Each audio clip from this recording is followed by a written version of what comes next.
जी अस्सलाम वालेकुम स्टूडेंट्स, उम्मीद आप खैर खैरियत से होंगे। बिस्मिल्लाह पढ़ें, दुरूद शरीफ पढ़ें, फिर हम आगाज़ करें। बिस्मिल्लाहिर्रहमानिर्रहीम। अल्लाहुम्मा सल्लि अला मुहम्मदिन व अला आलि मुहम्मदिन कमा सल्लैता अला इब्राहीम व अला आलि इब्राहीम इन्नका हमीदुम मजीद। अल्लाहुम्मा बारिक अला मुहम्मदिन व अला आलि मुहम्मदिन कमा बारकता अला इब्राहीम व अला आलि इब्राहीम इन्नका हमीदुम मजीद। रब्बि इश्रह ली सदरी व यस्सिर ली अमरी वहलुल उक़दतम मिन लिसानी यफ़क़हू क़ौली रब्बि ज़िदनी इल्मा रब्बि यस्सिर वला तुअस्सिर व तम्मिम बिल खैर। बच्चों, हमारा IFRS 16 lease one of the favourite topic of the examiner, और पहले से किसी हद तक मुश्किल करते हुए, अगर हम पुराने पेपर देखें 2021 से पहले के, वो एक डिफरेंट एक्सटेंट पे हैं। 2021 के बाद के पेपर एक डिफरेंट एक्सटेंट के ऊपर हैं, और अब अच्छे पेपर बनना शुरू हो गए हैं, ज़रा से मुश्किल स्टूडेंट्स के लिए।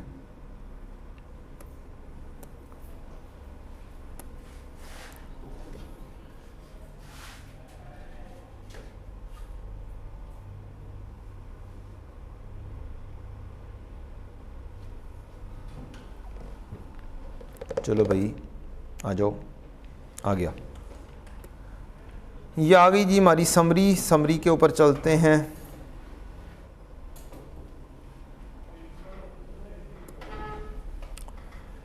दो किस्म की लीजेस, एक लेसी के पर्सपेक्टिव से और एक लेसर के पर्सपेक्टिव से। लेसी के पर्सपेक्टिव से अगर बात की जाए तो इनिशियल रिकॉग्निशन जो होगी वो किस तरीके से होनी है, वो उसकी जो जर्नल एंट्री बन जाती है वो बन जाती है राइट ऑफ यूज़ एसेट। आप एज अ बैलेंसिंग अमाउंट निकालेंगे, आपको हो सकता है बैंक में कोई पैसे मिल जाएं, इंसेंटिव मिल जाए, किसकी तरफ से? लेसर की तरफ से। आपने कोई डाउन पेमेंट की हो बैंक में, इन एडवांस पेमेंट की हो, वो क्रेडिट हो जाएगी। आपकी बाकी कोई पेमेंट IDC से रिलेटेड हो, वो क्रेडिट हो जाएगी। आपकी लीज़ की लायबिलिटी क्रेडिट हो जाएगी, और आपकी प्रोविजन फॉर डिसमेंटलिंग भी क्या होगी? क्रेडिट होगी। ये 4-5 चीज़ें आपकी लाजमी तौर पर क्या होनी है? लाजमी से मुराद है जो सी चीज़ क्वेश्चन के अंदर आ रही होगी वो लेनी है। कभी सारी भी हो सकती हैं, कभी 2 हो सकती हैं, कभी 3 हो सकती हैं। इसको आप थोड़ा सा एक डिफरेंट अंदाज में भी कह सकते हैं कि आप right of use asset debit करें। कोई बैंक के अंदर पैसे आ गए इंसेंटिव के, वो डेबिट करें। आप डाउन पेमेंट क्रेडिट ना करें, आप बैंक क्रेडिट कर रहे हों IDC के लिए या कैश क्रेडिट कर रहे हों, आप लीज़ लायबिलिटी कर दें, मुकम्मल तौर पर कर दें। ठीक, present value of lease liability निकाली और वो कर दी आपने, और प्रोविजन फॉर डिसमेंटलिंग कर दी।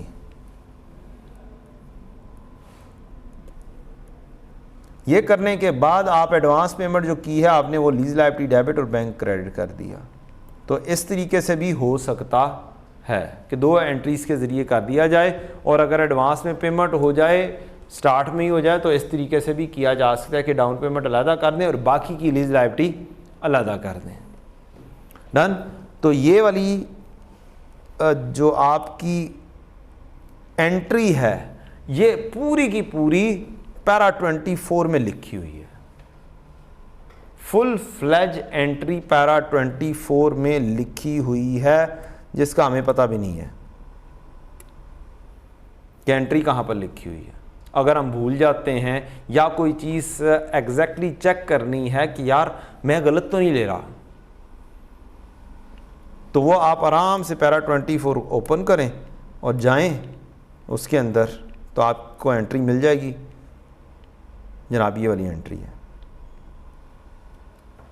Eight the commencement date lessee shall मय्यत the right of use asset at cost, और cost of right of use asset shall comprise, इस चीज़ के ऊपर मुश्तमिल होगी।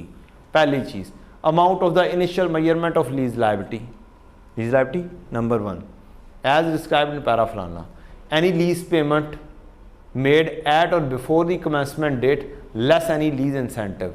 लीज इंसेंटिव डाउन पेमेंट में से लेस कर दो या लीज इंसेंटिव ऐड कर दो, एक ही बात है, डेबिट कर दो। IDC incurred by the Lesi. चौथी चीज एस्टीमेट ऑफ डिसमेंटलिंग कॉस्ट। ये वाली 4 चीज़ें वही एंट्री बना कर लिख दी है मैंने। सारी चीज़ें कहाँ पर मौजूद हैं? स्टैंडर्ड में हमारे मौजूद हैं। वापस आ जाएं दुनिया में। अच्छा जी, अब डेप्रीसिएशन आपने करनी है किसकी? राइट ऑफ यूज एसेट की। तो उसका ताल्लुक क्या है, उसका रूल क्या है? शॉर्टर ऑफ यूजफुल लाइफ या फिर lease term. Shorter of useful life या लीज टर्म। अगर ओनरशिप ट्रांसफर हो रही है तो तब ओवर द यूजफुल लाइफ। अगर ओनरशिप ट्रांसफर नहीं हो रही तो क्या है जी? Shorter of useful life and lease term. और अगर ओनरशिप ट्रांसफर हो रही है तो फिर यूजफुल लाइफ ही लेंगे, क्योंकि अब एसेट हमारे पास ही रहना है सारी जिंदगी। ये भी एक ही पैरा है, उसी के अंदर क्या है, इसकी एंट्री है पैराग्राफ नंबर 32 के अंदर।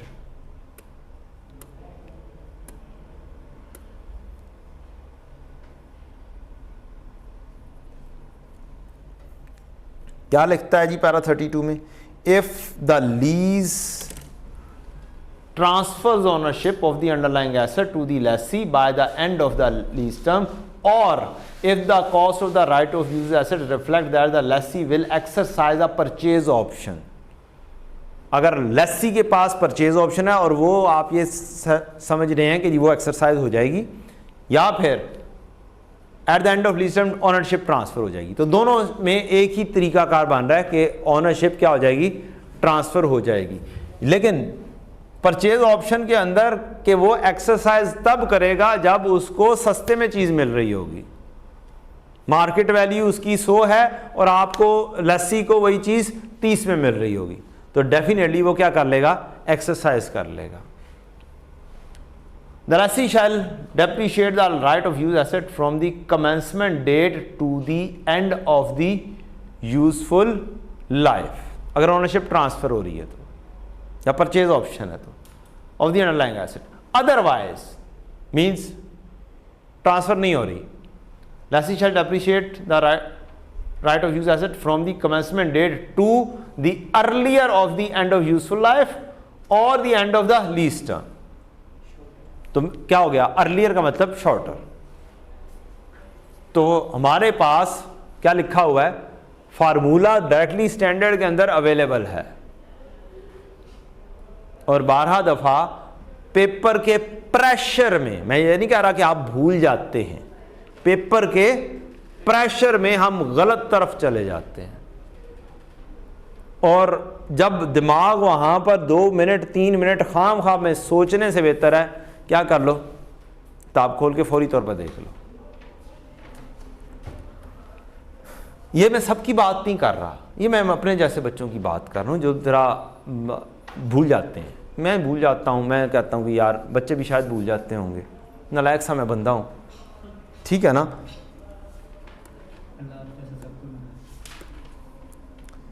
अच्छा जी, तो ये पैरा 32 मैं बस इस वक्त इस लेवल पर आप लोगों की हेल्प कर सकता हूँ कि जहाँ आप अगर भूल जाते हैं, अगर आप उन लोगों में से हैं कि आप भूल जाते हैं, तो यहाँ पर आराम से जाके हाईलाइट कर लें। रूल वही है जो आपने सारी ज़िंदगी पढ़ा है, जो याद कर कर के आप थक जाते हैं।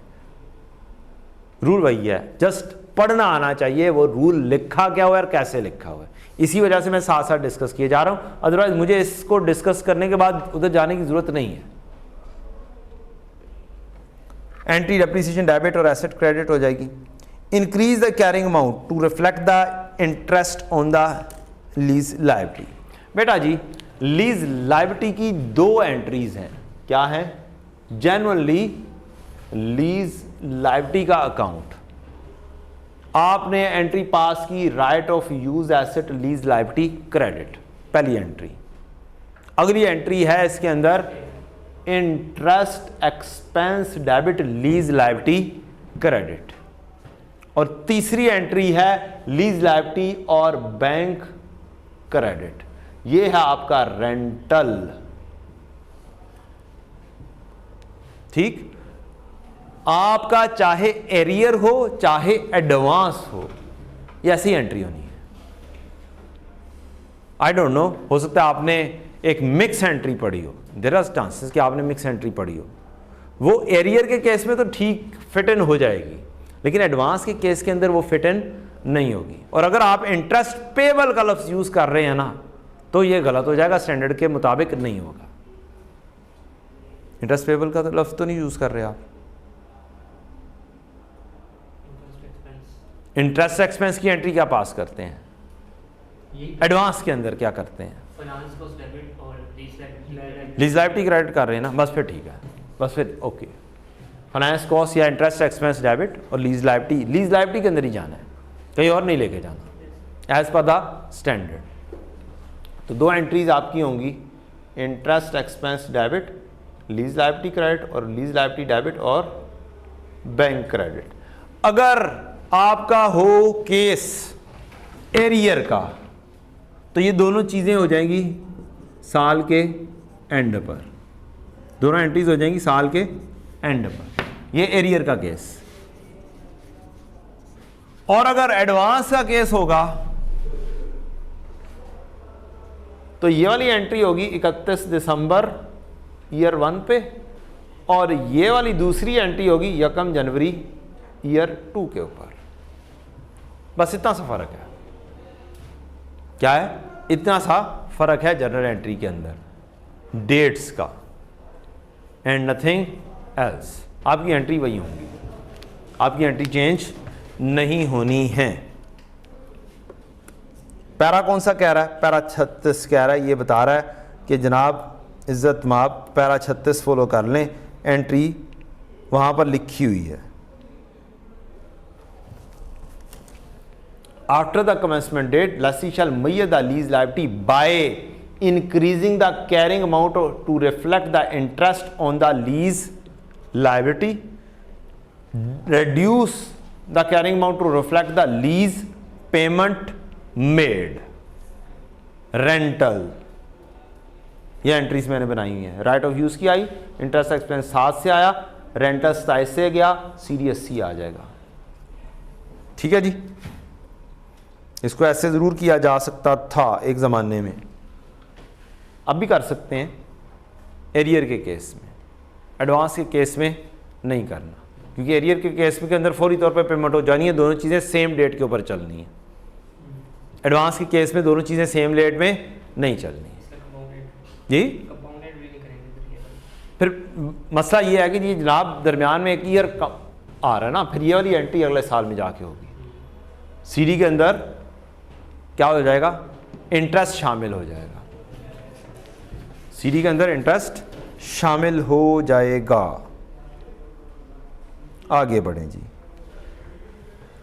एक चीज है वेरिएबल लीज पेमेंट्स, पैरा 28 है।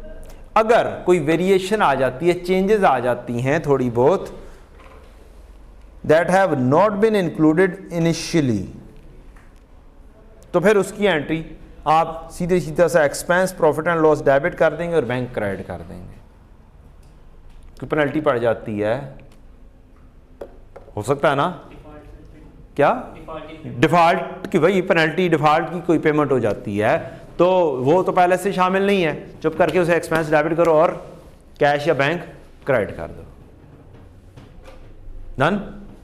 तो ये डिफॉल्ट की पेमेंट है, ये पेनल्टी वगैरह की पेमेंट है। तो ये आपकी सादी लीज क्या हो गई, चंद एंट्रीज उसकी खत्म हो गई। एक्सट्रैक्ट्स की बात अभी मैंने नहीं की है, एंट्रीज के पर्सपेक्टिव में मैंने अभी बात की है। इसमें IDC की बात अगर की जाए तो IDC किधर लिखी जाएगी?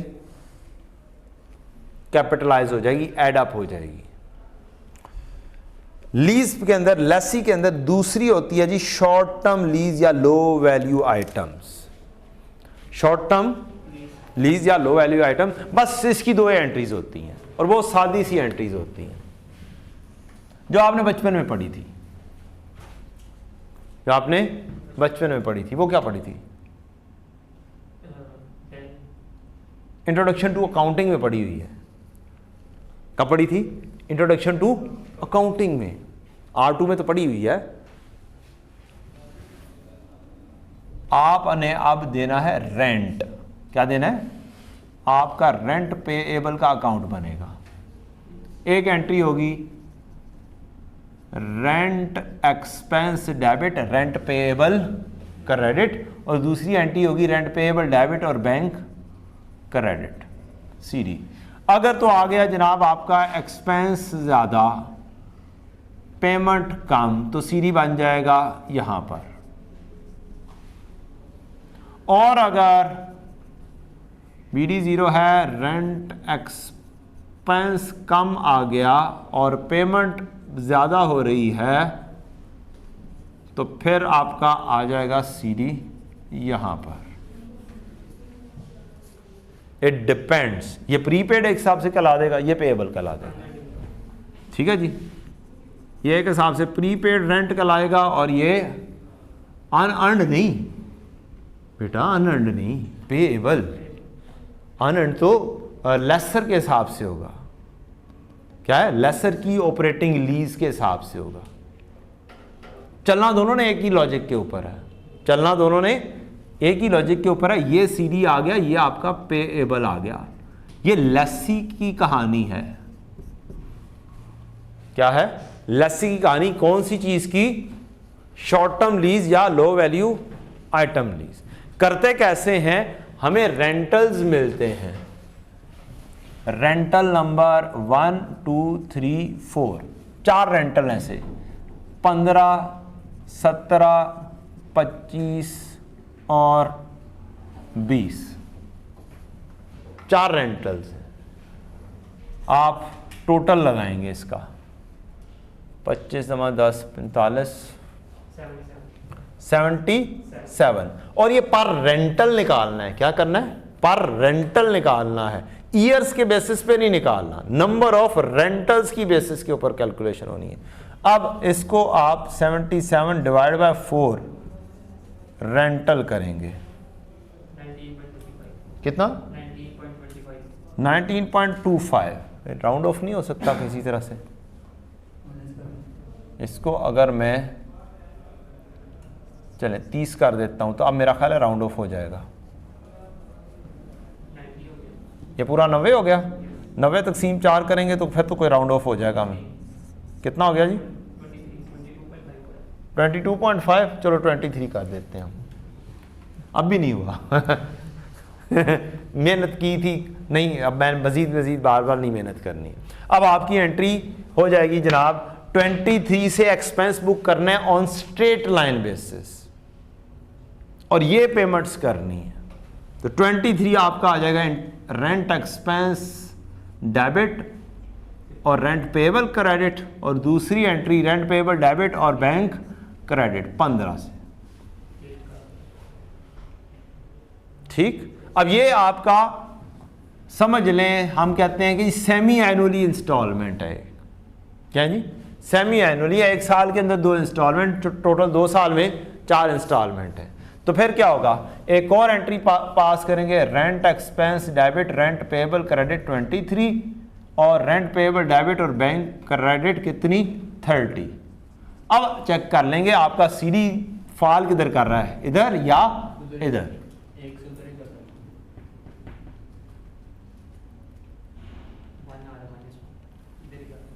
इधर आ जाएगा, 1 का CD आ गया।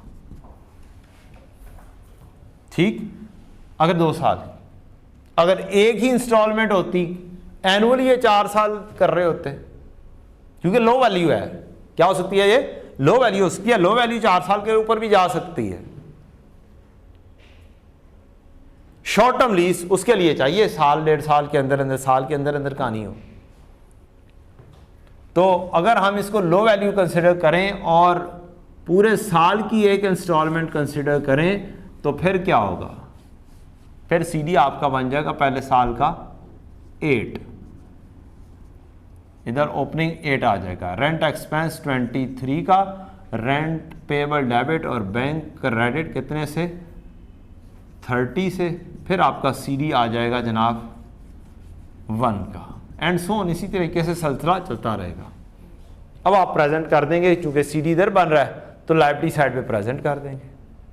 CD इधर बन जाता तो फिर एसेट साइड पे प्रेजेंटेशन कर देनी थी आपने। चलती एक ही अंदाज से, लो वैल्यू एसेट हो, शॉर्ट टर्म लीज हो, ऑपरेटिंग लीज लेसर के केस में हो, ऑपरेटिंग लीज लेसर के केस में हो। अगर यही क्वेश्चन होता, यही रेंटल्स होते और कहा जाता कि जनाब ऑपरेटिंग लीज है लेसर की,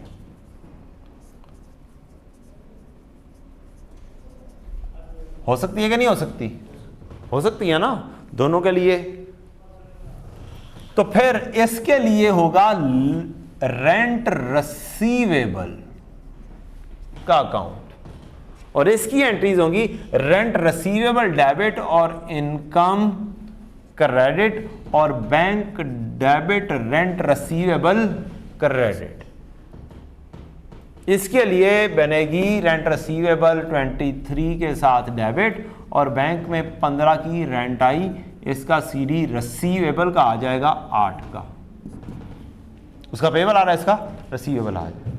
फिर BD आ जाएगा इसका 8 का, फिर से वही वाली एंट्री रेंट रसीवेबल डेबिट और इनकम क्रेडिट 23 से और बैंक डेबिट रसीवेबल क्रेडिट 30 से, और क्या बन जाएगा? CD 1 का बन जाएगा। तो ऑपरेटिंग लीज हो, उसने भी स्ट्रेट लाइन चलना है। लो वैल्यू एसेट की लेसी की बात हो, उसमें भी स्ट्रेट लाइन चलना है। शॉर्ट टर्म लीज हो, उसने भी स्ट्रेट लाइन चलना। तरीकाकार सेम है, वर्किंग सेम है, फर्क कहां पे आना है? एंट्रीज में फर्क आना है। सोच दिमाग में चेंज लेकर आनी है, उधर रिसीवेबल इधर पेबल की कहानी। डन हो गया बच्चों? तो short term lease either on a straight line basis या फिर लीज टर्म और अनदर सिस्टमैटिक बेसिस जो कि ज़्यादा रिप्रेजेंटेबल हो तो फिर अलग कहानी है, अदरवाइज शॉर्ट टर्म लीज ऐसे ही आ जाएगी। अब आ जाते हैं हम लेसर की काउंटिंग के ऊपर। Initial recognition of finance lease by lessor, ये कैसे लिखी जाएगी? अब हमने एक प्लांट या कोई भी एसेट खरीदना है, पहले नंबर पे प्लांट डेबिट और बैंक क्रेडिट होगा पहले नंबर पे, फिर हम रेंट पर देंगे, लीज पर देंगे, और जब लीज पर देते हैं तो उसको या तो नेट इन्वेस्टमेंट बोलते हैं या लीज रिसीवेबल बोलते हैं। इन दो अल्फाज से मुखातब किया जाता है। अब रिसीवेबल की कहानी आ गई, फाइनेंस लीज है, ठीक। 5 कंडीशंस कौन कौन सी हैं बेटा? 5 में से कोई एक पूरी हो जाएगी तो अच्छा, नंबर 1 परचेज प्राइस, ऑनरशिप बताई गई हो, ऑनरशिप बताई गई हो, सब्सटेंशियल लीज टर्म कवर करे यूजफुल लाइफ, ठीक है, कोई भी यूजफुल लाइफ और यूजफुल लाइफ का 90% और रेंटल्स वाला था कि 75% से वाला हो कवर हो रहा हो, प्रेजेंट में भी था, और एक था कि सिग्निफिकेंट जैसे एसेट हो, सिग्निफिकेंट मतलब कि उसकी कोई ऐसी। अब आप ये सोचें, आपको इन रूटीन पढ़ने की आदत है लीज, और अगर आपको जस्ट ये थ्योरेटिकली कह दिया जाए ना कि बेटा जी क्या करें, लिख दें, आप सही नहीं लिख पाएंगे। 5 मुफ्त के मार्क्स क्या करेंगे? लूज करेंगे, और 5 में से शायद 2 अढ़ाई मुश्किल से ले पाएंगे, स्टैंडर्ड से देख के लिखेंगे। अब वहां पर स्टैंडर्ड में कोई 90% का कोई जिक्र नहीं है, 75 का कोई जिक्र नहीं है। ये हम टीचर्स अज्यूम करके कहते हैं यार इसका मतलब तकरीबन ये बनता है, मोर और लेस। स्टैंडर्ड में ऐसी कोई बात नहीं लिखी है ना जी। मैं भी यही 90% की बात करता हूँ, ये नहीं कि जी मैं कोई और बात करता हूँ कि स्टैंडर्ड में लिखी थी मैंने बात नहीं करनी। मैं भी यही बात करता हूँ भाई, मैं भी टीचर ही हूँ, मैं भी 75% की बात करता हूँ। लेकिन जब आपको लिखने के लिए दे दिया जाएगा या आप भूले हुए हैं, जैसे अभी भी भूला हुआ है, 5वीं कंडीशन गलत बता रहा है बच्चा, ठीक है, तो शायद तकरीबन सही बता रहा हो, तो आप क्या करेंगे, 2 पैराज हैं। IAS 38 में भी एक पैरा है जो बहुत क्रूशल है, और इसी तरह से फाइनेंस लीज में भी एक बहुत क्रूशल पैरा है। एक में 63 पैरा है, एक में 58 पैरा है। IAS 38 में भी 5 कंडीशंस हैं और IFRS 16 में भी 5 कंडीशंस हैं। तो आप स्टैंडर्ड खोलेंगे और स्टैंडर्ड को कहेंगे जनाब आ जाओ जनाब, और बिलीव मी जितने पिछले क्वेश्चंस आए हैं ना मुश्किल से, वो सारे देख के चीजें कंफर्म करते थे। मसला यह है बच्चों को यही नहीं पता कि कौन सी चीज कहां पर लिखी हुई है। आप जितने मर्जी बुलेट्स लगा के अनसर्कल कर लें, अगर आपने पहले से पढ़ा नहीं ना हुआ तो आप सही तरीके से जल्दी नहीं ढूंढ सकते। यू शुड नो कि पढ़ना कैसे है, स्टैंडर्ड को, चीज को ढूंढना कैसे है, और कौन सी चीज कहां पर लिखी हुई है। मैंने कहा मैं जुबानी, मुझे तो याद हो गए हैं, पैरा नंबर याद हो गए हैं, एग्जैक्ट नहीं याद है कि यार 63 था या 57 था, लेकिन ये पता है इसके नजदीक था। 2 स्टैंडर्ड्स हैं, मुझे इतनी जरूरत नहीं है कि मैं रट्टा लगाऊं कि यार ये पैरा नंबर यही वाला है, नहीं आपको जरूरत है, ना ही आपको जरूरत है कि यार पैरा नंबर यही वाला है, आपको करीब की जरूरत है। और अगर आप स्टिकी नोट टाइप की चीज लगा लें, स्टिकी नोट मींस वो एक छोटा सा होता है जिससे आप ओपन कर सकते हैं, लिखना नहीं है उसके ऊपर, तो आपका दस्ती क्या निकलेगा, वही पेज निकलेगा। कितने स्टैंडर्ड हैं, 5-6 FAR1 के लेवल के स्टैंडर्ड्स, जिनमें से कोई ना कोई चीज आपको पूछी जा सकती है स्टिल, और 5-6 आपके अपने हैं। को 10 स्टिकी नोट्स बनने हैं, 12 बन जाएंगे।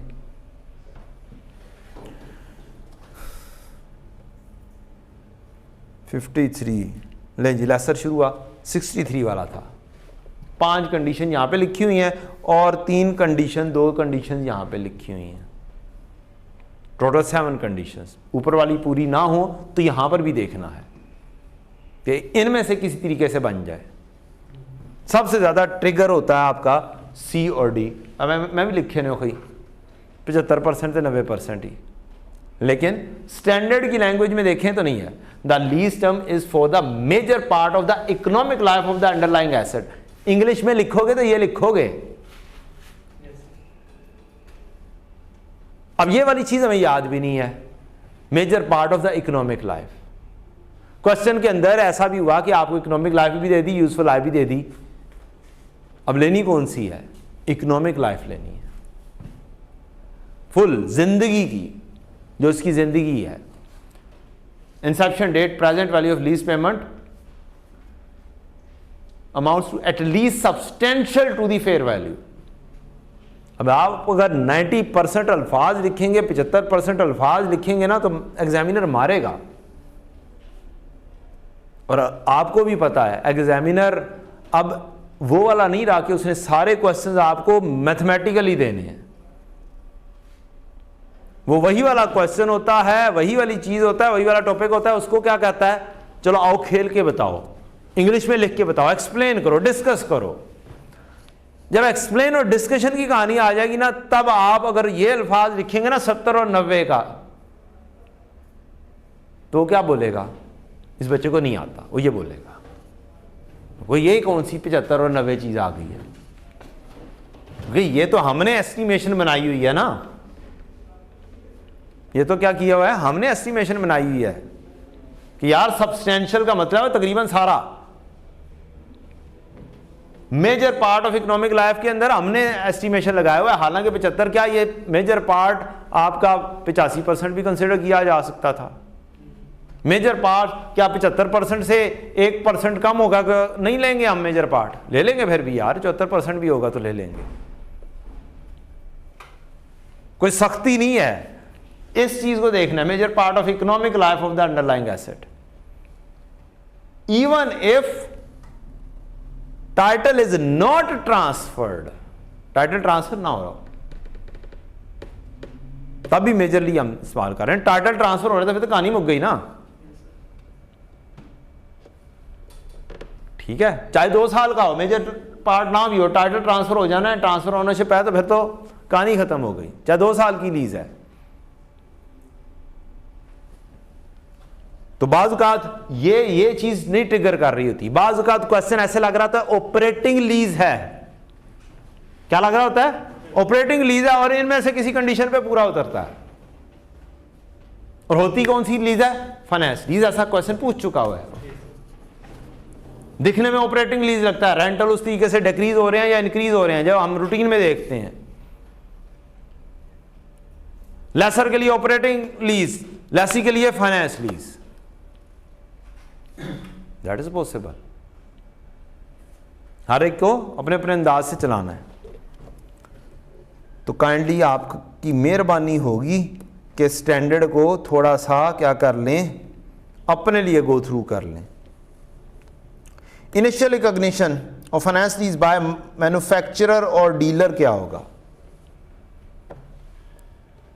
मैन्युफैक्चरर और डीलर के अंदर 2 एंट्रीज आनी है, एक सेल की और एक उसकी कॉस्ट ऑफ सेल्स की। चाहे आप दोनों को अलग अलग करके लिख दो, चाहे आप दोनों को इकट्ठा करके कंबाइन करके लिख दो। वही वाली एंट्री जो बचपन में पढ़ी थी, debtor debit sales credit, cost of sales debit और इन्वेंट्री क्रेडिट, परपेचुअल सिस्टम की 2 एंट्रीज, वही वाली एंट्रीज हैं, बस नाम चेंज हो रहा है। डेटर की जगह क्या लफ्ज आ रहा है, नेट इन्वेस्टमेंट या lease receivable, credit sales, cost of sales. अब इसके ऊपर इस पैरे के अंदर से निकाल के चीजें निकाल रहा है वो, एक पैरे के अंदर चीजें बयान हुई हैं। और पिछली 2-3 अटेम्प्ट्स में जब भी उसने पूछा है, इस पैरे में से चीजों को क्या किया है, उसने अप्लाई करवाया है, जो कि पुराने क्वेश्चन में ऑटम 21 से पुराने क्वेश्चन जो है उनमें नहीं था। वहां पे तो थे मैन्युफैक्चर डीलर, इतने आसान से हलवा करके ये गया वो गया, कहानी खत्म। अब वो इस पैरा को अप्लाई करवा रहा है। पैरा में है क्या, 2 चीजें हैं, 2 चीजें बयान की गई हैं कि कॉस्ट ऑफ सेल्स बनानी है तो कैसे बनानी है, और रेवेन्यू लिखना है तो कैसे लिखना है। ये 2 चीजें हैं। इन 2 चीजों के ऊपर स्टैंडर्ड ने डायरेक्टली बताया हुआ है कि यार ये 2 चीजें करनी है। बैलेंसिंग आएगा ऊपर, क्या आएगा, बैलेंसिंग ऊपर जाएगा। असल में सेल करनी है तो सेल का लिंक किसके साथ है, कॉस्ट ऑफ सेल करनी है तो उसका लिंक इसके साथ है। ठीक, दोनों को इकट्ठा भी किया जा सकता है, दोनों को कंबाइन कर दें। अब ये वाली चीज के रेवेन्यू किस तरह से लिखा जाना है, ये पूरे का पूरा स्टैंडर्ड में पैरा 71 में बताया हुआ है कि भाई जनाब ये वाला लिखना है आपने। और रेट शेट की सारी कहानियां यहां पर बताई हुई हैं। At the commencement date manufacturer dealer shall recognise the following for each of its finance lease. हर एक के लिए, हर फाइनेंस लीज के ऊपर वो ये वाले काम करेगा, रेवेन्यू लिखेगा, fair value of the underlying asset, और इफ लॉयर, अगर फेयर वैल्यू लॉयर है, present value of lease payment, means दोनों में से लॉयर आ जाएगा, lower of fair value and present value of lease payment, दोनों में से लॉयर आ जाएगा। Cost of sales is being the cost और कैरिंग अमाउंट इफ डिफरेंट। ये क्यों लिखा है जी,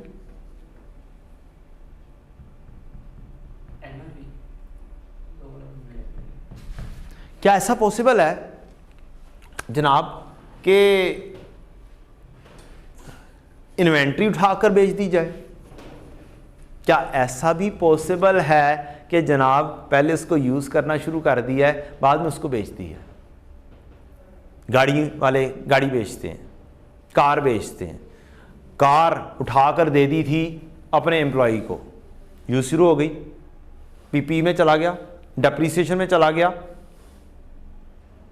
ठीक, कैरिंग अमाउंट आएगी, अब वहां से उठाकर किसके ऊपर दे दी, सेल कर दी, किसके ऊपर, लीज के ऊपर। तो अब कैरिंग अमाउंट इफ डिफरेंट, अब इस चीज के ऊपर अभी तक पेपर नहीं बना।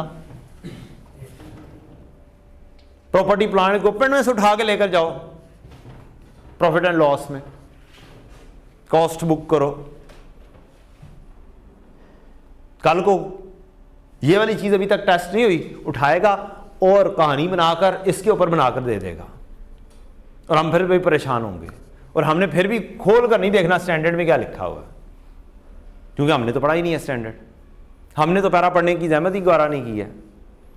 स्टैंडर्ड के अंदर से वो चीज भी मिलेगी आपको जो अभी नहीं पढ़ी हुई या नहीं पढ़ाई गई हुई, and I am damn sure ये नहीं पढ़ाई गई होगी, इस चीज की बात नहीं की गई होगी। ठीक, पॉसिबिलिटी ही बंदे के ज़हन में हो ना, या बंदे ने खुद ही पढ़ा हो यार कि ये वाला पैरा है, ये कौन सी चीज कहां पर लिखी हुई है, सिर्फ ये आप लोग सर्च कर लें तो ही पेपर में आ जाएगी ना नई चीज, तो आप डील कर जाएंगे। इतना दिमाग काम करेगा कि पढ़ के यार अच्छा ये सिचुएशन के अंदर फिटिंग ये चीज हो रही है। Of the underlying asset less the present value of unguaranteed residual value, ये फार्मूला तक दे दिया। कॉस्ट में से लेस कर दो अनग्रांटेड रेजिडुअल वैल्यू की प्रेजेंट वैल्यू। फार्मूले दो चीजें मौजूद हों तो बाकी कोई मसला रह जाता है कि फार्मूला बाकी का ना बने, कोई मसला नहीं रहता। इन्वेंट्री ने आउट होना ही कॉस्ट के ऊपर ही है, या इन्वेंट्री क्रेडिट हो जाएगी या पीपीई क्रेडिट हो जाएगा। इधर कॉस्ट आया है, इसके अगेंस्ट अगर इन्वेंट्री नहीं आ रही तो क्या आ रहा है, आ जाएगा पीपीई आ जाएगा, उसकी बुक वैल्यू आ जाएगी। बात में लग गई होगी आपको, आई बिलीव इट सो। तो कल को एग्जामिनर उठाएगा उस पैरे को, ट्विस्ट कर देगा हल्का सा, और हम वहीं पर क्या हो जाएंगे, परेशान हो जाएंगे। तो ट्विस्ट कर भी दे तो आपको परेशान नहीं होना, इन्वेंट्री की जगह पे क्या आ जाएगा, पीपीई आ जाएगा वहां पे। ठीक, इधर कॉस्ट आ जाएगी उसकी, carrying amount minus present value of UGRV. उसने ये लिखा ना, बीइंग द कॉस्ट और कैरिंग वैल्यू, तो कैरिंग वैल्यू में से present value of UGRV less कर दोगे, बस इतनी सी कहानी करनी। इधर कॉस्ट लिखा हुआ है, उधर कैरिंग वैल्यू आ जाएगी। Entry change, scenario change, scenario change, हम वहीं पे डूब गए कि ये तो हमने पढ़ा ही नहीं हुआ, डूब गए, मर गए, टीचर ने पढ़ाया नहीं, हमने पढ़ा नहीं है। Cost minus present value of UGRV, ये भी स्टैंडर्ड ने बताया है, ये भी स्टैंडर्ड ने बताया है, बाकी की चीजें पूरी हो जाएंगी। ये कॉस्ट इधर जाके हिट कर रही है, ये प्रेजेंट वैल्यू इधर जाके ऐड हो रही है, और एंट्री बैलेंस हो जाती है। और जब चीज थोड़ी सी ये चीज आ रही होगी, प्रेजेंट वैल्यू ऑफ यूजीआरवी जब आ रही होगी क्वेश्चन के अंदर, तो दोनों को इकट्ठा एंट्री को पास करना पड़ेगा। जब नहीं आ रही होगी तो ना इधर है ना इधर है, दोनों एंट्रीज को अलग अलग भी कर सकते हो। तो आधी एंट्री तो मौजूद है, ये दोनों चीजें। आगे बढ़ें जी। Subsequent measurement, interest earned and cash received, बाद में क्या चीज होगी, एंट्री होगी नेट इन्वेस्टमेंट या lease receivable debit, interest income credit, bank debit और नेट इन्वेस्टमेंट क्रेडिट, बिल्कुल पैरेलल टू दिस एंट्री। ये वाली एंट्री किसकी है, लेसी की। लेसर के केस में जाएंगे तो क्या हो जाएगा, रिसीवेबल की कहानी आ जाएगी, लीज रिसीवेबल आ जाएगा। अब एंट्रीज वही हैं, लीज रिसीवेबल डेबिट और इनकम क्रेडिट। जैसे ये क्रेडिटर हो, ये क्या हो, डेटर का अकाउंट हो, debtor debit sales credit, receivable debit income credit, और बैंक डेबिट और रिसीवेबल क्रेडिट। ये तो बचपन से पढ़ रहे हैं, कोई डिफरेंट अकाउंटिंग एक्चुअल में लीज की भी नहीं है। अगर हम सोचें तो वही वाली बचपन वाली एंट्रीज ही हैं, लॉजिक हल्की सी लॉजिक चेंज हो रही है बस, अदरवाइज और कोई चेंज नहीं है। क्या इंस्टॉलमेंट में चीजें नहीं बेच सकते, एक हिसाब से इंस्टॉलमेंट में चीज बेची हुई है, उसका डेटर का अकाउंट है, नाम उसका लीज रिसीवेबल है या नेट इन्वेस्टमेंट है, बस बाकी की एंट्रीज वही हैं। लॉजिक भी यही है कि एडवांस की कहानी होगी तो 2 डेट्स के अंदर हो रही होगी ये, और अगर एरियर की होगी तो ये दोनों एक ही डेट पे हो रही होंगी एंट्रीज। ऑपरेटिंग लीज होगी तो वो मैं पहले से डिस्कस कर चुका हूं। इसके अंदर इंपॉर्टेंट चीज ये है interest rate implicit in the lease. हमें ये फार्मूला भूल जाता है, रेंटल अगर मिसिंग हो गए तो फार्मूला क्या था?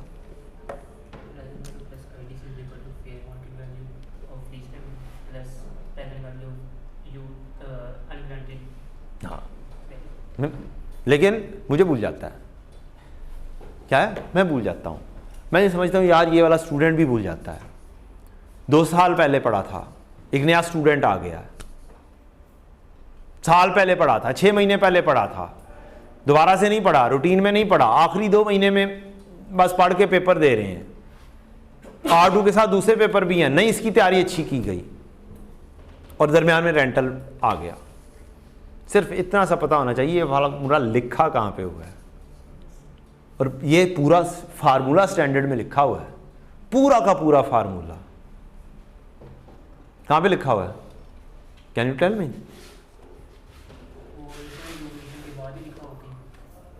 अब क्या कह रहे हैं? इनिशियल रिकॉग्निशन के बाद कहीं पर लिखा होगा, नहीं पता, डेफिनेशंस में लिखा हुआ है। कहाँ पे लिखा हुआ है?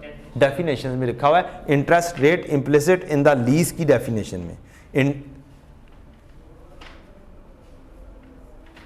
एंड पर जाएंगे, IFRS के एंड पर डेफिनेशंस होती हैं। कहाँ पे होती हैं जी? एंड पर।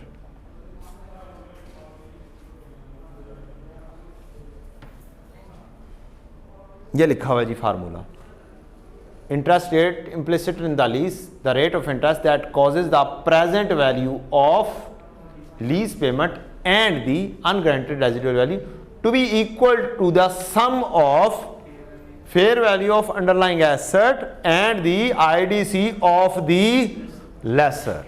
पूरा फार्मूला मौजूद है, भूल जाए टेंशन ही नहीं। सिर्फ ये दिमाग आधा सुकून में आ जाता है, यार आ जाएगा तो कर दूंगा, नहीं आएगा तो बाढ़ में जाए। सिर्फ ये पता हो कि फार्मूला आया कहां पे। पेपर ओपन बुक होने का मतलब क्या है? आपको चीजें पता हो कि कौन सी चीज कहां पर लिखी हुई है, अदरवाइज ओपन बुक का कोई फायदा नहीं है। MCQs में भी टकरे मारोगे जब पढ़ना ही नहीं आता, फलानी जगह पे कहीं पे होगा। तो पहले से जब तक नहीं पढ़ा होगा आपने, तो फिर बिल्कुल वही वाला हाल होगा जो सीनियर्स बोलते हैं, जनाब स्टैंडर्ड का कोई फायदा नहीं होता।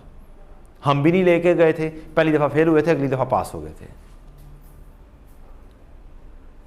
ठीक, तो अगर आप लेके गए होते तो शायद पहली दफा ही पास हो जाते। फिर अगली चीज, तमाम वो लोग कह रहे होंगे कि कोई फायदा नहीं है जिन्होंने फायदा उठाया ही नहीं हुआ। इस नालायक से चार्टर्ड अकाउंटेंट ने फायदा उठाया हुआ है। 20 मार्क्स का पेपर CA फाइनल के लेवल पर देख के किया हुआ है। कर वही सकता है देख के जिसको पता है कौन सी चीज कहां पर लिखी हुई है और कहां से ये पूछ लिया गया है। अब अगर मैन्युफैक्चरर डीलर की बात आ जाएगी तो पैरा कौन सा खोलना है? 71 नंबर पैरा खोलेंगे, देखेंगे इसके अंदर कहानी क्या है और रिलेट करके कहानी कर देंगे।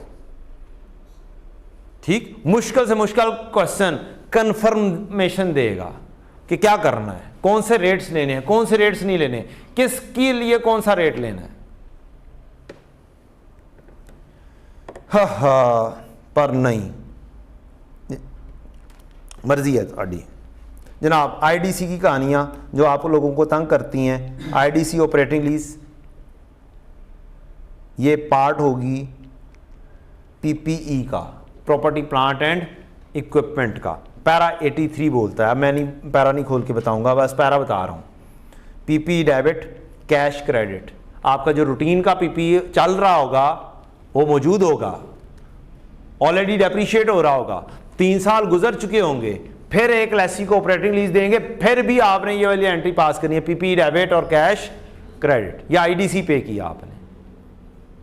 अब ये वाला आईडीसी दरमियान में चलते चलते चलते चलते प्रॉपर्टी प्लांट इक्विपमेंट का हिस्सा बना है, तो फिर क्या करो, जितनी लीज टर्म है उतने पे डिवाइड करके इसको प्रॉफिट एंड लॉस में भेजना है, इकट्ठा एकदम से प्रॉफिट एंड लॉस में नहीं भेजना। बस depreciation debit PP credit over lease term, इसके साथ एक पुराना एसेट जो एसेट दिया हुआ है उसकी भी डेप्रिसिएशन चल रही होगी। डेप्रिसिएशन डेबिट पीपीई क्रेडिट उसकी यूजफुल लाइफ के ऊपर पहले से चल रही है, या रिड्यूसिंग बैलेंस मेथड पे भी चल रही है, उसको अलहदा से चलाना है, इसको अलहदा से चलाना है, इसको अलहदा से वर्कआउट करना है।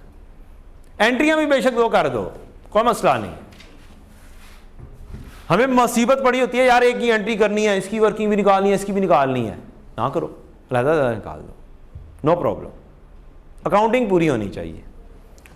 फाइनेंस लीज, नॉर्मल लेसर, दो किस्म के लेसर हैं, एक नॉर्मल लेसर, एक मैन्युफैक्चरर डीलर। तो आईडीसी फाइनेंस लीज के केस के अंदर क्या होगा, ये ऑलरेडी रेंटल में इंक्लूड होगी, जैसे अभी हमने डेफिनेशन देखी है उसमें आईडीसी टू लेसर किस में मौजूद है, लेसर की रेंटल के अंदर छुपा हुआ है। मींस आपने रिसीव करना है, लीज रिसीवेबल में छुपाना है, खर्चा किया तो लेसी से रिकवर करना है। ये खर्चा किया आपने, फेयर वैल्यू ऑफ एसेट खरीदा है, ये भी खर्चा किया आपने, फिर आईडीसी की है, इन दोनों को रिकवर करना है किससे, या लेसी से या बाहर की दुनिया से रिकवर करना है, लेसी से बाहर की दुनिया से।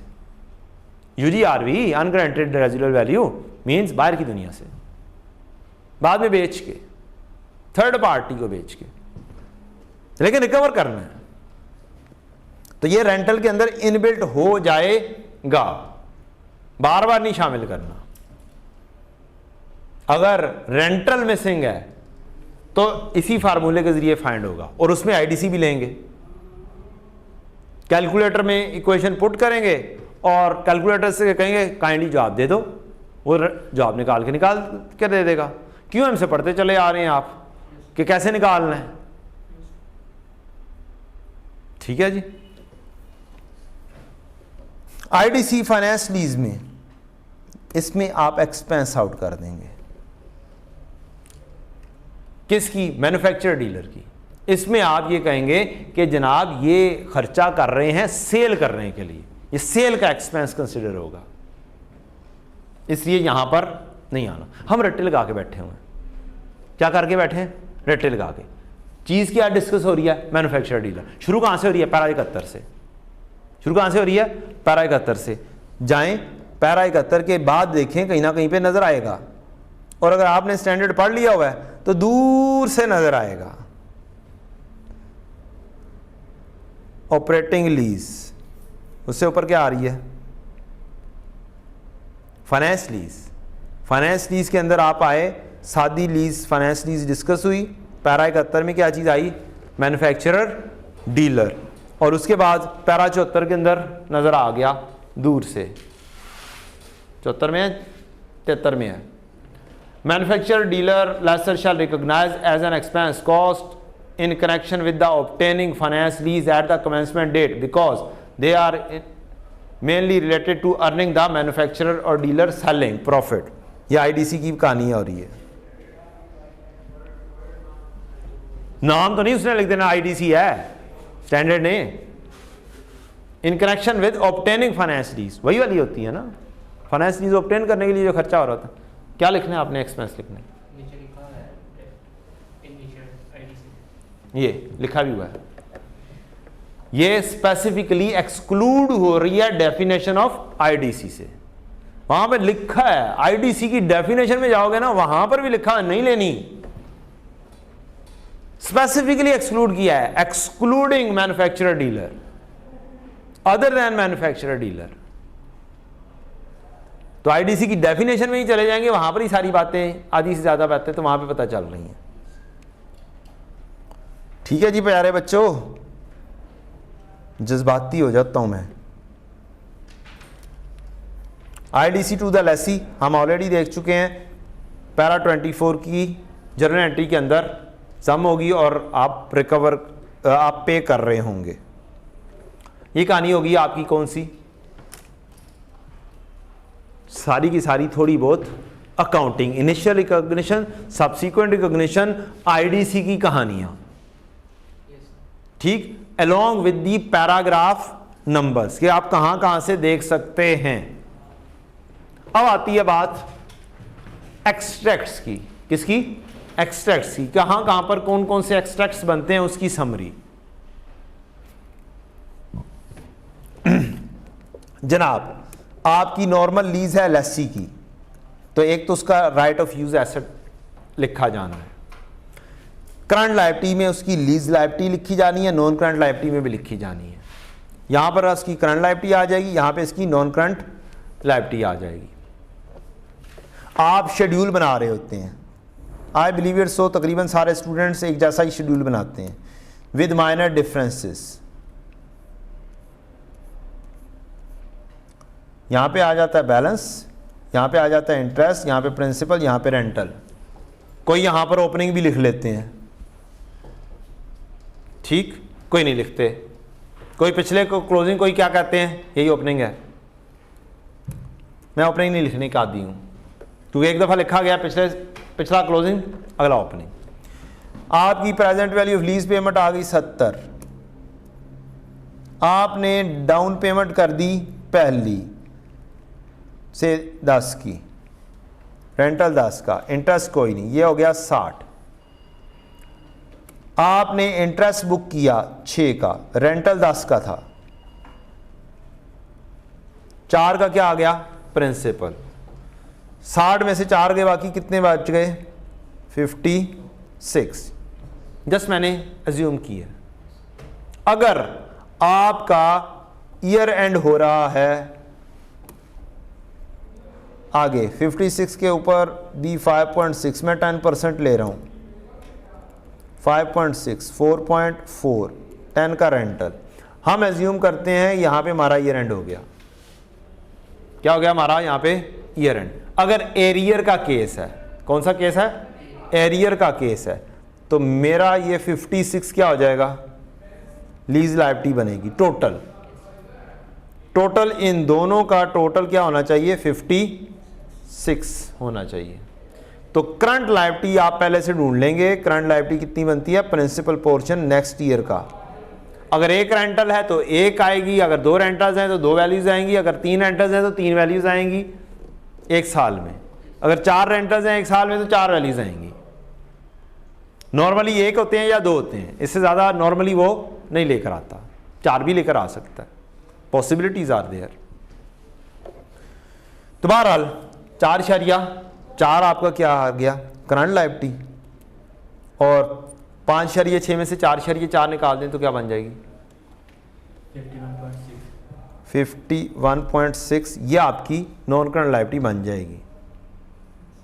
ठीक, अगर आपका एडवांस का केस है, अगर आपका एडवांस का केस है तो फिर आपने एक एंट्री मजीद पास करनी है, ये वाली interest expense debit lease liability credit, और ये नेक्स्ट ईयर की पहली इंस्टॉलमेंट में से पिक करनी है,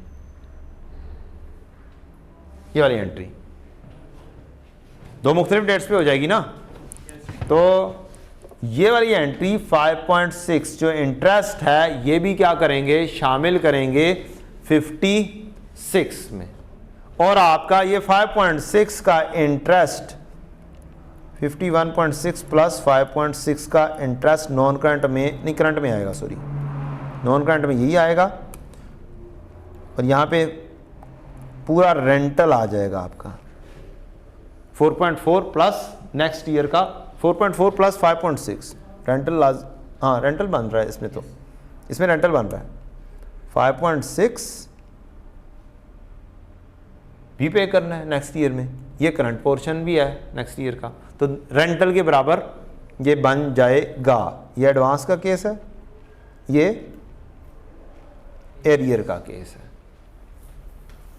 आपकी 2 चीज़ें आ जाएंगी, और राइट ऑफ यूज़ एसेट जो भी आ रहा हो, से यहाँ पे 70 आया हुआ है तो 70 ही ले लेते हैं, 70 में से डेप्रीसिएशन क्या कर देंगे, माइनस कर देंगे, और आपकी क्या चीज़ आ जाएगी, राइट ऑफ यूज़ की वैल्यू आकर लिखी जाएगी एक्सट्रैक्ट्स के मुताबिक। प्रॉफिट एंड लॉस में दो चीज़ें जाएंगी, एक डेप्रीसिएशन एक्सपेंस और एक interest expense. Depreciation expense calculate होगा और इंटरेस्ट एक्सपेंस आपके शेड्यूल ऑफ रीपेमेंट के अंदर से ई वर्कआउट हो चुका होगा, जो कि आपका 6 आ रहा है किस केस के अंदर, एरियर के केस में, और 6 + 5 या 6 आ रहा है एडवांस के केस में। ऐसे ही है ना, ये साल ऐसे गया था, पूरा साल एंड हुआ है, तो एक साल एक इंस्टॉलमेंट यहां पर आ गई है और एक अगले साल की भी उठा लिया आपने। डिपेंड करता है, अगले साल का भी आपने इंटरेस्ट फिर ले लेना है। ये एडवांस का केस आ गया, ये एरियर का केस आ गया, ये जो मैंने अभी एग्जांपल बनाई है उसके मुताबिक बन रहा है। Notes to the financial statement में आपके दो नोट बनते हैं, एक है राइट ऑफ यूज एसेट का नोट, जो कि वेरी रेयर है वो पूछ रहा हो, वो लीज का नोट पूछता है और वो लीज लायबिलिटी का नोट होता है। अगर वो कहेगा ना राइट ऑफ यूज एसेट का नोट भी बनाओ, तो फिर वो प्रॉपर्टी प्लांट एंड इक्विपमेंट वाला नोट बनाना है, प्रॉपर्टी प्लांट एंड इक्विपमेंट वाला नोट, क्योंकि ये एसेट का नोट फिर पूछ रहा है, राइट ऑफ यूज एसेट का नोट। और दूसरा हमारा रूटीन का नोट, जो रूटीन में आता है लीज का, लीज लायबिलिटी का नोट। कुछ लोग जनरल इंफॉर्मेशन भी लिख रहे होते हैं, क्या करते हैं कि ये वाली लीज हमने ली है, ये रेट है, ये फलाना है, ये टिमकाना है, फलाना हो गया टिमकाना हो गया जी, नरेटिव पैराग्राफ भी लिखते हैं। क्या आई कैप के सॉल्यूशन में देखा है कोई नरेटिव पैराग्राफ?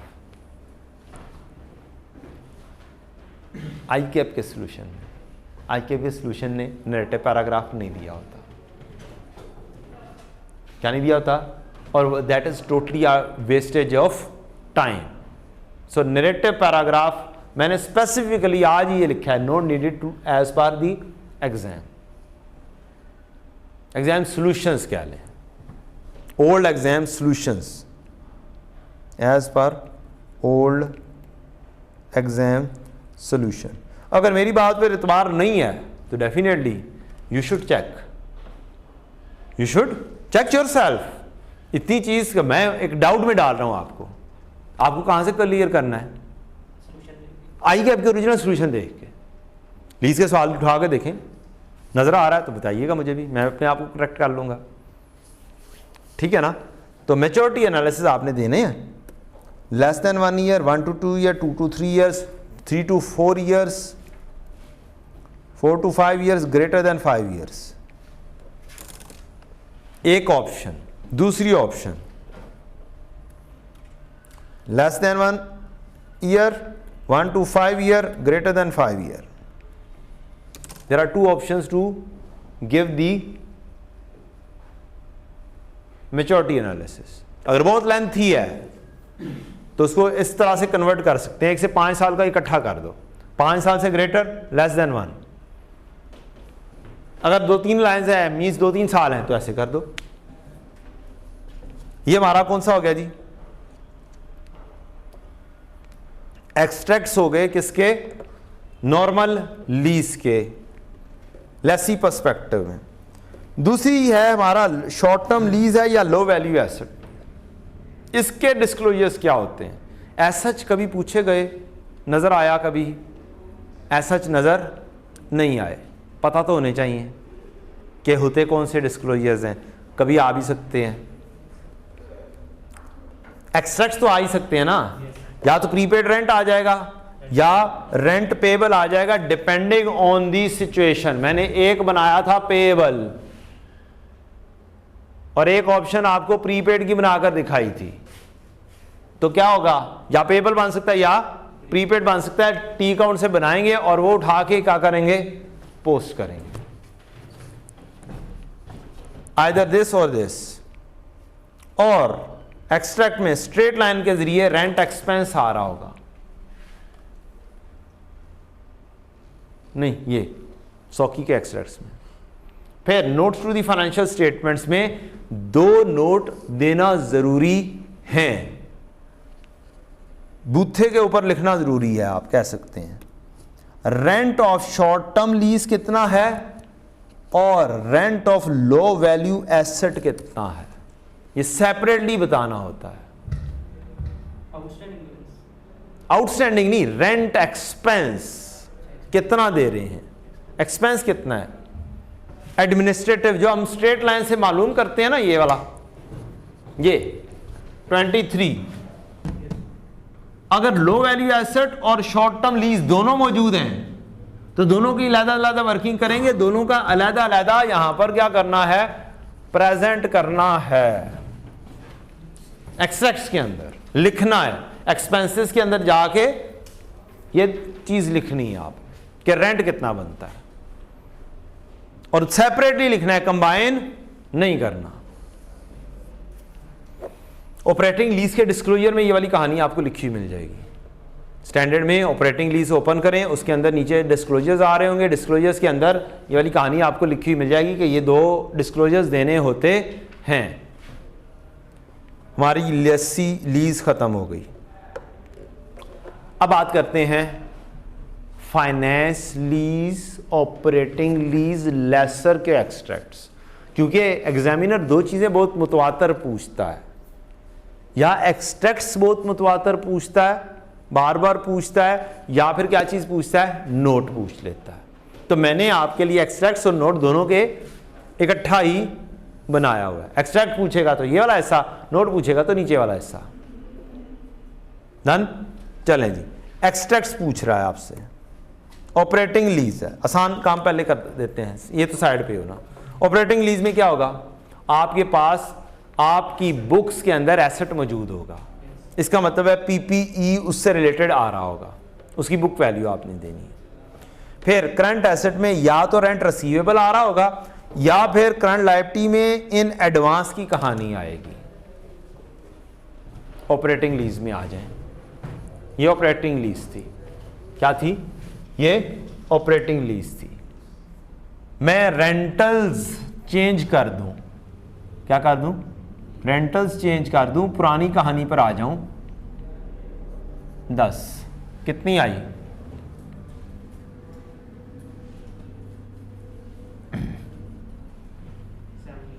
70 तकसीम 4 18। अब ये ऑपरेटिंग लीज ऐसे क्या है, ऑपरेटिंग लीज है। 18 rent receivable debit, rental income credit, bank में कितना आया, 15। ये क्या चीज आ गई, ये स्टिल रिसीवेबल ही आ गया। अगला साल खोलते हैं, 3BD rent receivable debit, rental income credit 18, bank में कितना आया, 10। फिर से CD आ गया होगा, फिर डेबिट आ गया, कहानी औखी हो गई। कितना आया जी, अब ये क्या आ रहे हैं, CD रिसीवेबल के आ रहे हैं, करंट एसेट्स में रिसीवेबल लिख देंगे। अगर ये रेंटल्स चेंज हो जाते हैं, क्या हो जाते हैं, रेंटल्स चेंज हो जाते हैं, मसलन 1 2 3 4 30 25 15 10, टोटल कितना हुआ, 70 ही हुआ, 30 ले लिया मैंने, 80 हो गया। हम पूरा करते हैं, 20 था ना, 25 और 20 70 ही हुआ, 18 ही आएगा। रेंटल इनकम कितनी लिखी जाएगी, रेंट रिसीवेबल का account BD rent receivable debit और income credit, bank debit rent receivable credit कितना, 25। तो अब क्या आ गया, CD 7 का इधर आ गया, इसको बोलेंगे इन एडवांस, और ये लायबिलिटी बन जाएगी और करंट लायबिलिटी में लिखा जाएगा।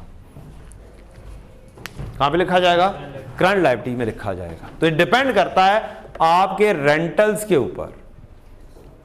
अगर रेंटल्स पहले जो कैश आ रहा है वो ज्यादा आ रहा है, बाद में कम हो रहा है, तो इसका मतलब है इन एडवांस आ जाएगा।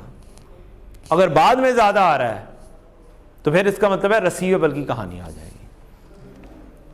तो दोनों में से कोई एक होगी, दिस और दिस।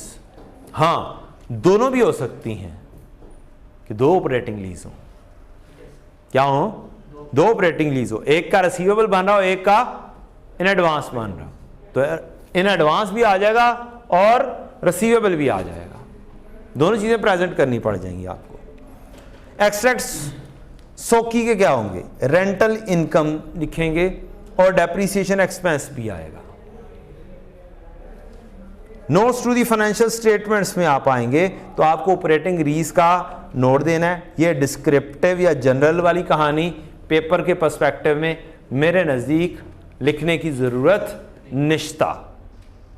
मैं भी पढ़ाता हूँ, मैं भी बताता हूँ, लेकिन पेपर पर्सपेक्टिव में ज़रूरत एज सच नहीं है। मैच्योरिटी एनालिसिस बिल्कुल वैसा ही बनना है, कोई चेंज नहीं है। Less than 1 year, 1 to 2 year, 2 to 3 years, या फिर दूसरा स्टाइल जो अभी डिस्कस किया, total receivable from lessee, reconciliation इसमें कोई नहीं होनी। अब आ जाते हैं हम मैन्युफैक्चरर डीलर और फाइनेंस लीज के ऊपर। सादा lessor, manufacturer dealer lessor, minor सा फर्क आना है, ज्यादा फर्क नहीं आना। कॉस्ट ऑफ सेल और सेल का फर्क आना है, बाकी ऐसा कोई फर्क नहीं है। तो एक डिस्कस हो गया तो समझे दूसरा भी हो गया। एक आएगा इसका lease receivable non current asset में, एक उसी का ही करंट एसेट में। इन एडवांस के केस में इंटरेस्ट ने क्या हो जाना है? ऐड हो जाना है किसके अंदर? करंट के अंदर। डन है जी? जैसे लीज लायबिलिटी में ऐड हुआ था उसी तरह से लीज रिसीवेबल में ऐड हो जाएगा। तो ये दोनों जगहों पे सेम चीज। स्टेटमेंट ऑफ कॉम्प्रिहेंसिव इनकम के एक्सट्रैक्ट्स के अंदर सेल और कॉस्ट ऑफ सेल्स और जीपी, ये एक इजाफी डिस्क्लोजर आएगा अगर करंट ईयर में सेल हुई है। अगर पिछले साल में सेल है और करंट ईयर का काम कर रहे हैं तो फिर ये भी नहीं आएगा, फिर बिल्कुल सेम हो जाएंगे। इंटरेस्ट इनकम इधर भी आएगी इधर भी आएगी, लेकिन यहां पर क्या चीज आनी है? आईडीसी जो पे किया है वो एक्सपेंस के तौर पर आना है। फाइनेंस लीज आएगी, मैच्योरिटी एनालिसिस है, मैच्योरिटी एनालिसिस को जो रिसीवेबल हो लेसी से वो ले आना है रिकंसिलिएशन में। आपने टोटल का total, lease present value of lease liability you can say, plus UGRV करेंगे तो आपकी आ जाएगी ग्रॉस इन्वेस्टमेंट। शेड्यूल में से आपने देखना है नेट इन्वेस्टमेंट क्या है अगले साल के एंड की, दोनों का डिफरेंस लेंगे, आपका क्या आ जाएगा? Unearned finance lease. मुझे नहीं पता आप कैसे कैलकुलेट करते रहे हैं।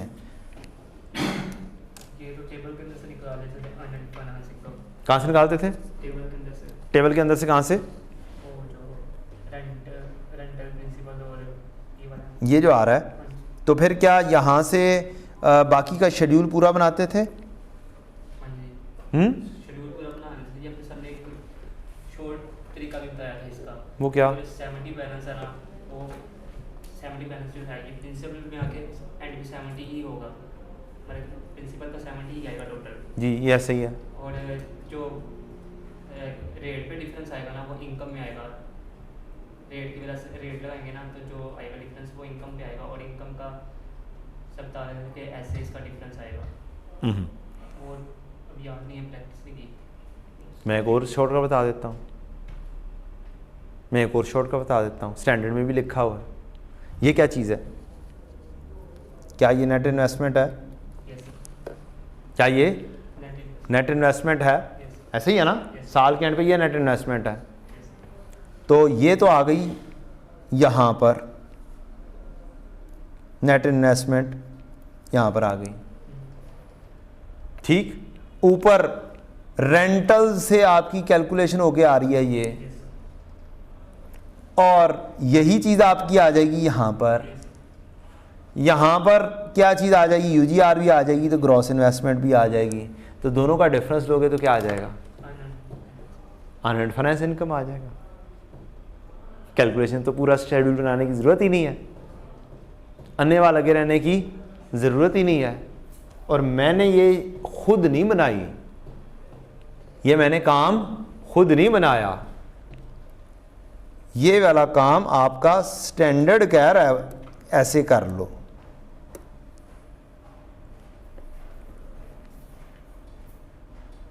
क्या चीज ढूंढ रहे थे? Unearned finance income.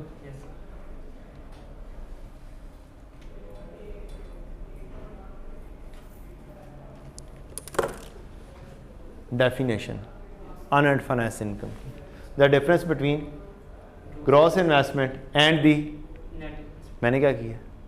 मैंने भी यही काम किया। नेट इन्वेस्टमेंट इन एडवांस होगी तो उसके अंदर क्या करना है?